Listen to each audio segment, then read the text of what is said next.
Hey guys! Magandang umaga! Welcome back po dito sa Gandara SIU channel. Andito na naman nga po ako. Nagbabalik ay nagmamaganda ninyong Collegiate Taricats upang maghatid ng latest update and fresh happenings about sa Itbulaga. Mga balita na may kinalaman po sa TVJ at sa loob at labas ng showbiz. Kaya naman kung isa ka sa mga hindi pa nakaka-subscribe dito sa aking channel, maaari lamang na pindutin po ninyo ang subscribe button at notification bell para maging updated at una ka sa nilalabas nating balita. So para nga po sa umagang ito, ang mainit po nating pag-uusapan ay pumapatungkol nga po dito sa pag-amin ni Vice Ganda sa kanya pong nagawang kamalian at naging joke over Jessica Soho. So meron din po siyang mensahe na sana naman hindi po siya husgahan o husgahan ang buong pagkatao niya dahil lamang sa isang pagkakamali. Sabi po dito sa sulat, Vice Ganda reflects on a past rape joke about Jessica Soho. Talaga naman kasing tumanim po ito sa utak ng mga tao and until now ginagamit po ito para pangbatikos po sa kanya.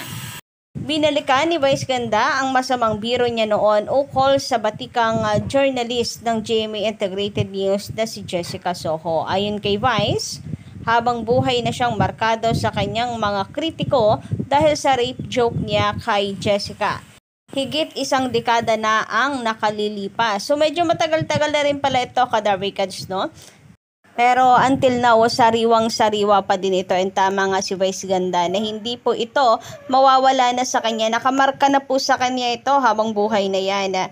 Sino ba naman ang makakalimot gayong hindi po maganda talaga ang kanyang naging biro. Hindi lang po natin maintindihan doon sa ibang panatiko bakit tinotolerate po nila ang ginawang ito ni Vice Ganda na wala naman daw masama doon.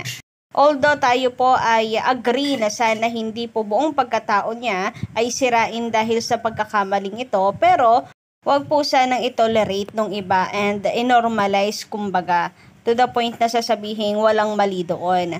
Nako, maling-mali po yan. Ang mali ay mali, period.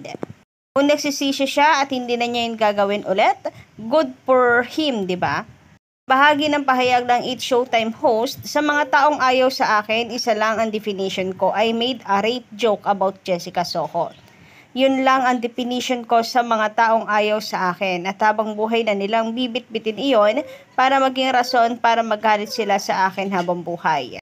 So parang konsensya pa ng mga bumatikos at bumabatikos pa rin sa kanya until now na hindi ito makalimutan. Binitawan ni Vice ang pahayag na ito sa kanyang latest YouTube vlog ngayong Lunes ng gabi, May 6, 2024.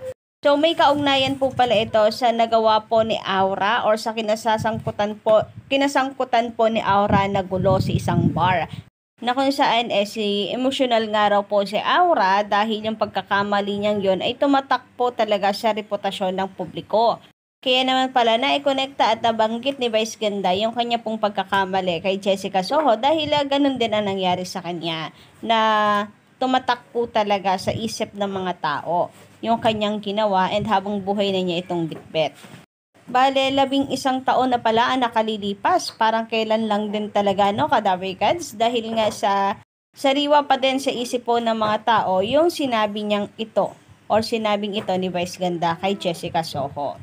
Sabi pa dito sa article, matinding puna at batikos ang sinalunoon ni Vice mula sa publiko dahil sa masamang biro niya kay Jessica. Nangyari ito sa major concert ni Vice na I-Vice Ganda Moko sa Araneta noong May 17, 2013. Bukod sa birong rape, nagbiro rin si Vice Ganda tungkol sa timbang ng Kapuso News Anchor. Bahagi ng biro ni Vice, ang hirap nga lang kung si Jessica Soho magbo-bold. Kailangan gang rape lagi.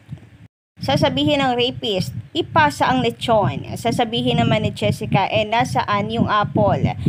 Inula ng kritisismo ang tinaguraang unkabogable star mula sa mga kasamahang mamamahayag ni Jessica sa GMA7 at mula sa publiko. Kinundina rin ni Jessica Soho ang birong ito at sinabing rape is not a joke. Naglabas ng official statement si Vice at humingi ng tawad sa kanyang pagkakamali. Tinanggap ni Jessica ang sorry ni Vice, subalit tumanggi siyang makipag-usap dito. Ang nakaraan niyang ito ang ginawang halimbawa ni Vice sa kanyang vlog kasama si Aura. Pinayuhan ni Vice si Aura na huwag hayaang mahusgahan ang kanyang buong pagkatao dahil sa pagkakamali nito sa bar. Payo ni Vice, hindi si Aura ay equivalent ng isang pagkakamali lang. Si Aura ay suma ng lahat-lahat ng mga ginawa niya. Kasama doon ang tama, mabuti na ginawa niya. Ang mga kritiko ni Aura raw ang gagawa nito para sa kanya. Ide-define ka ng isang iskandalo. Ide-define ka ng isang pagkakamali ng ibang tao.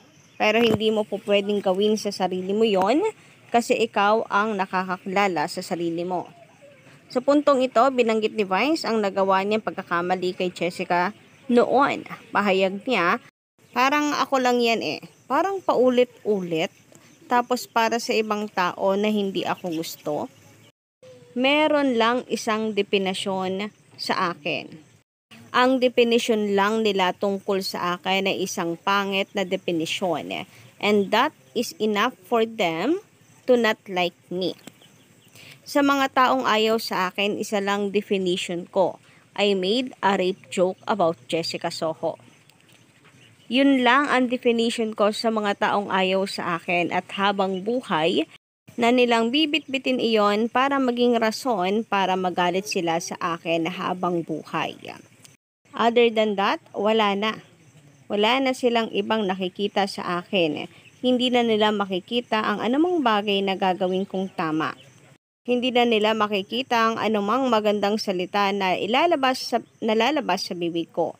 Hindi na nila makikita ang magandang epekto ko sa ilan. Hindi na nila makikita yung kung anumang kabutihang meron ako sa puso ko. Hindi na nila makikita yon dahil ayaw nila ako. And they do not like me, they hate me. They only need one reason to define me. They only need one bad definition of me.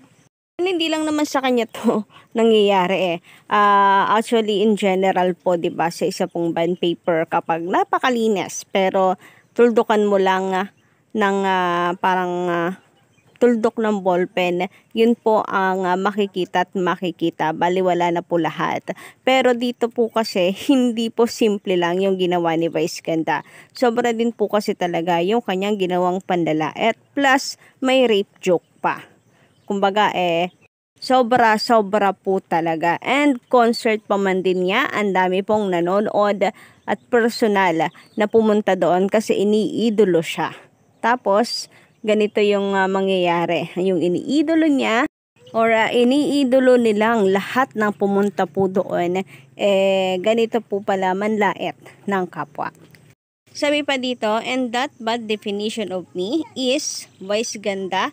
Siya yung nag-rape joke kay Jessica Soho. At paulit-ulit nilang babalikan iyon para hindi mawala sa paniniwala na ayaw nila ako.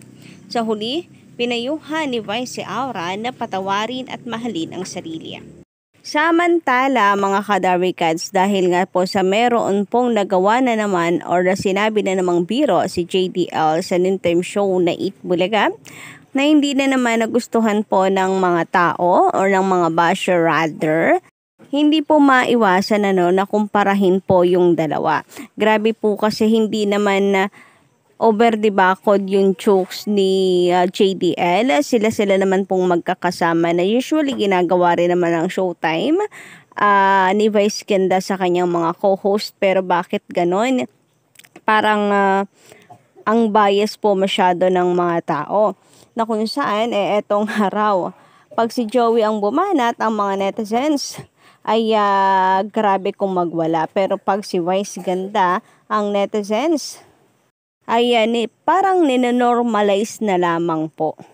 And dahil nga sa trending kamakailan si JDL, marami po ay nagtatanggol nga kay Henyo Master Joey De Leon na kung saan, wag nga po natin kakalimutan ang tungkol dito sa ginawa ni Vice na mas malala naman kumpara po sa ginawa ni JDL. Talagang malala dahil bukod sa nasa EBS, CBN, si Vice Ganda, hindi sila close ni Jessica Soho. Tapos magbibiro siya ng ganito.